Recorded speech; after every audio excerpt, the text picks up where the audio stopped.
हम हेलमेट का प्रयोग अपनी जान को बचाने के लिए करते हैं। जब हेलमेट पहन लेते हैं तो हम ये सुरक्षित महसूस करते हैं कि हमारे सिर को कुछ नहीं होगा और हम यदि दुर्घटनाग्रस्त होते हैं तो जीवित रहेंगे।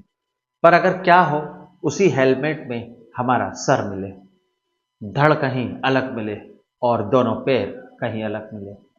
आज की जो वारदात है, आज की जो कहानी है, आज की जो सच्ची घटना है, वो कुछ इसी तरफ इशारा करती है। हेलमेट पहनने वाले व्यक्ति का सर हेलमेट के साथ मिलता है, धड़ कहीं और, पैर कहीं और। किसने इस वारदात को अंजाम दिया, इसके पीछे की कहानी क्या है, किसने ये किया, क्यों किया। नमस्कार, आदाब, सत श्री अकाल। आप देख रहे हैं प्रदीप स्टोरी, एक नई और सच्ची घटना के साथ। इस वीडियो, इस कहानी के माध्यम से जानने की कोशिश करेंगे कि हेलमेट में मिलने वाले सर की कहानी आखिर है तो है क्या। दिन होता है 12 मई 2019 का।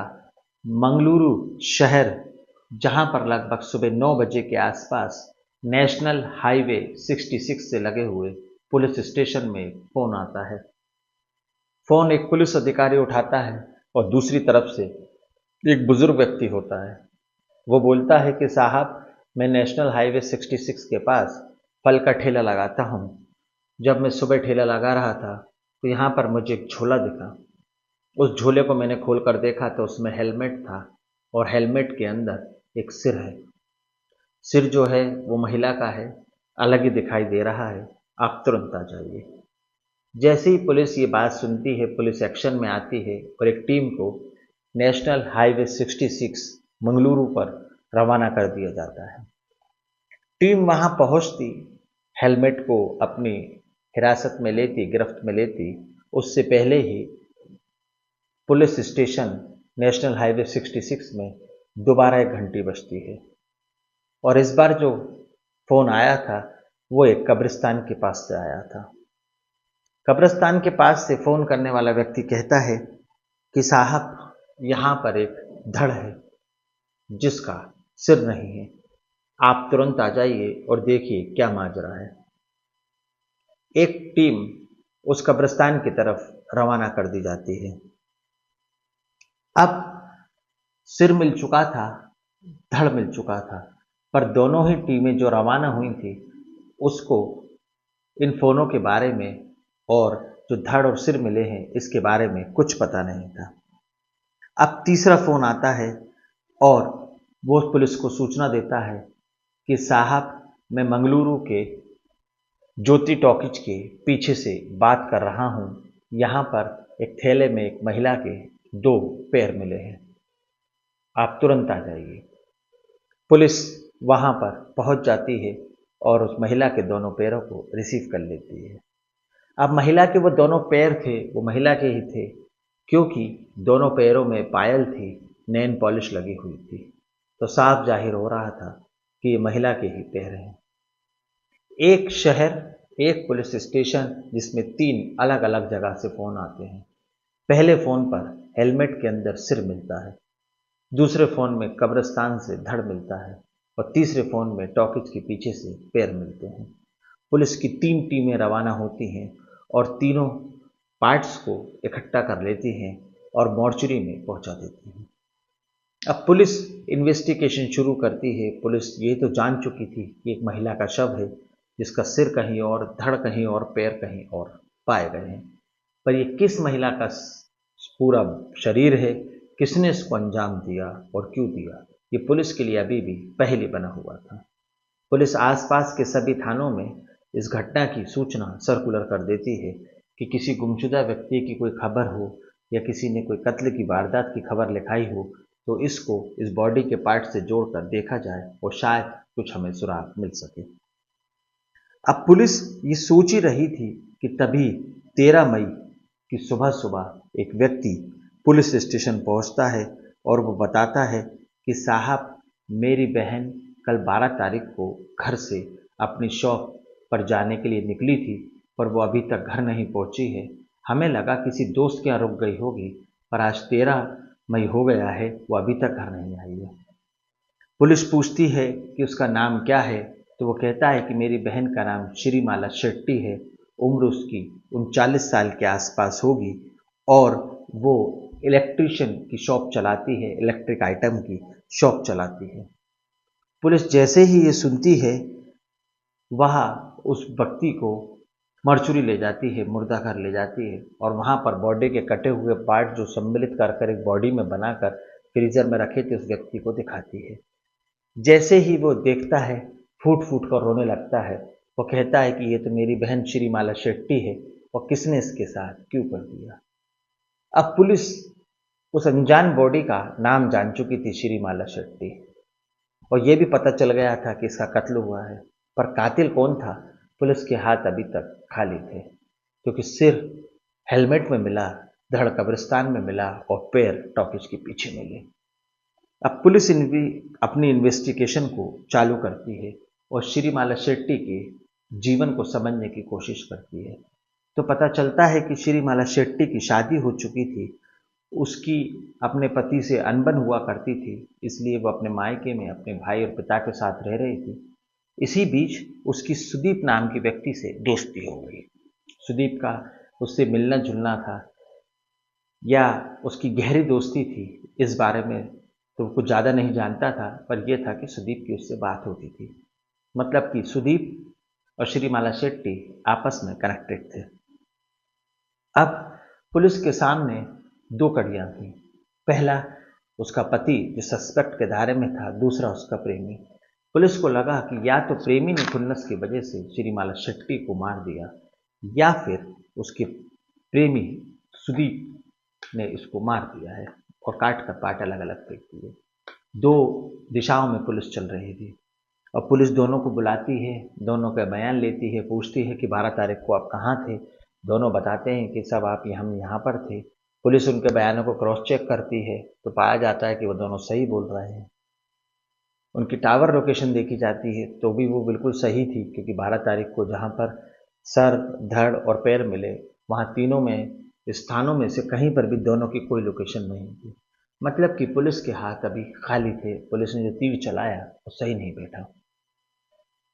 अब पुलिस करे तो करे क्या। अब जब इन्वेस्टिगेशन ऑफिसर होते हैं वो सारे कड़ियों को आपस में जोड़ने की कोशिश करते हैं। लगभग 100 सीसीटीवी फुटेज को खंगाला जाता है।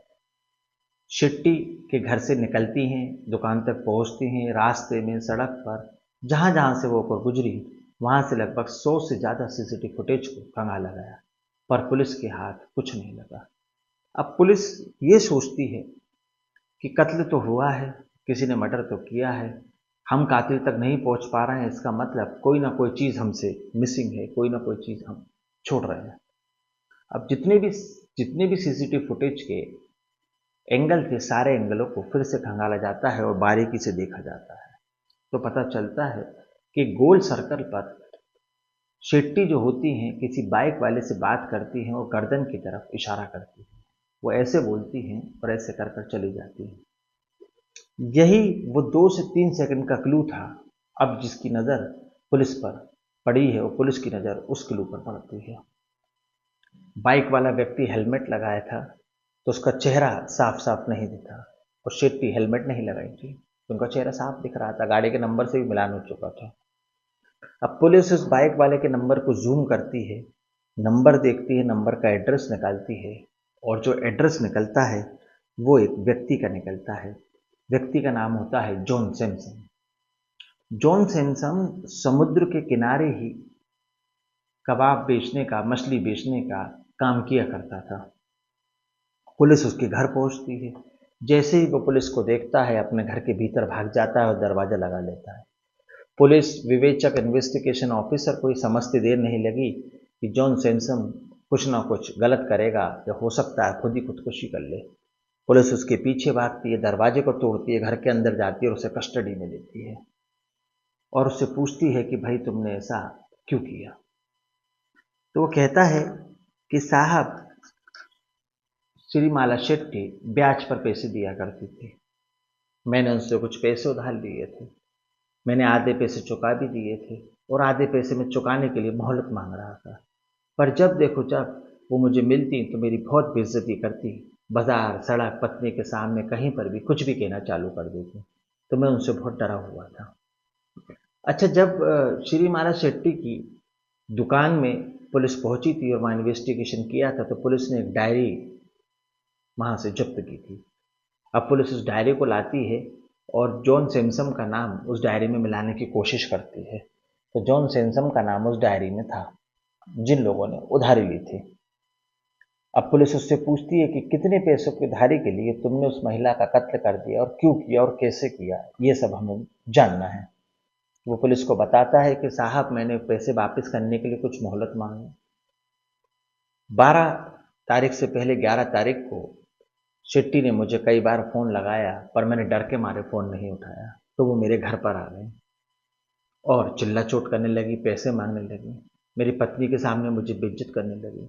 मैंने उनसे कहा कि आप घर के अंदर आ जाइए, अपन बैठकर बात करते हैं, पर वो किसी बात को सुनने के लिए तैयार ही नहीं थी। मैंने कहा आप घर के अंदर आइए, मैं आपको पैसे देता हूँ। जैसे ही वो घर के अंदर आई, मुझसे बात करने लगी, मैंने एक भारी सी चीज़ उनके सर पर मार दी। वो बेहोश हो गई और गिर गई, और जब वो बेहोश हो गई तो मैं उसे बाथरूम में ले गया। मैंने सर धड़ से अलग कर दिया, पैर अलग कर दिए और अपनी वाइफ की मदद से पूरे बाथरूम को धो दिया। 3 पैकेट बनाए, एक हेलमेट का थैला जिसमें मैंने शेट्टी का सर रखा, एक बोरी जिसमें धड़, एक बोरी जिसमें दोनों पैर, और बाइक पर ले जाकर नेशनल हाईवे 66 के पास झोला फेंक के आया, कब्रिस्तान के पास धड़ और टॉकीज के पीछे पैर फेंक के आया। पत्नी को मैंने गांव पहुंचा दिया और सामान्य तरीके से मैं अपना काम करने लगा। पर मुझे नहीं मालूम था कि पुलिस इतनी जल्द मुझ तक पहुंच जाएगी, इतनी जल्द शनाख्ती हो जाएगी और मैं पुलिस की गिरफ्त में आ जाऊंगा।